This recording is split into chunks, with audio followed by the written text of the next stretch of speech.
Unachelewesha mama ya chakula bwana. Lunch ndio mama ashakula. Alikula kitambo. Yeye alikula nilitangulia nikampikia. Na nasema tunakulia pamoja kwani leo imekwaje? Hapana, leo nimeamua tukule separate.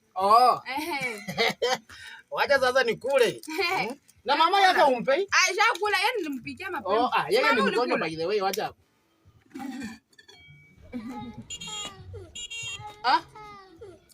Mary. Chakula iko wapi? Sindi chakula ndio hiyo. Chakula iko wapi? Si chakula ndio hiyo sasa na imepata goal. Sasa unipe chakula tena sasa na goal imetokea wapi? Wewe una nini unachukulia pesa yako una bet, si ndio? Alafu mimi ningangane nipate chakula nipike ukule. Kula chakula yako ndio hiyo. Mary siwaje mchezo. Sasa unipe chakula nikule. Mani imepata draw. Iko draw. Hebu kula chakula ndio hiyo.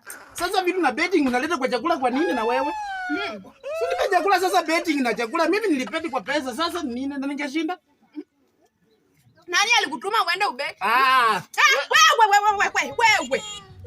Wewe, don't try my patience. Hey, usinione nimenyamaza hivi ukadhani unaweza nichezea. Nitakuchapa bakuli kwa kichwa. Chape, kula chakula yako. Wewe usipende pesa on betting. Mimi ninunue chakula. Wewe. Enda uchukue goal ukule. Usinibo. Ati Chelsea itapiga Man U, Arsenal itapiga Giani, sijui what. Enda ukule hiyo betting yako. Hata uweke majembe na mbavu. Sawa? Mimi naona nikikufa. Naona tu. Hata mpaka ukaenda ukabet majembe na mbavu shwari.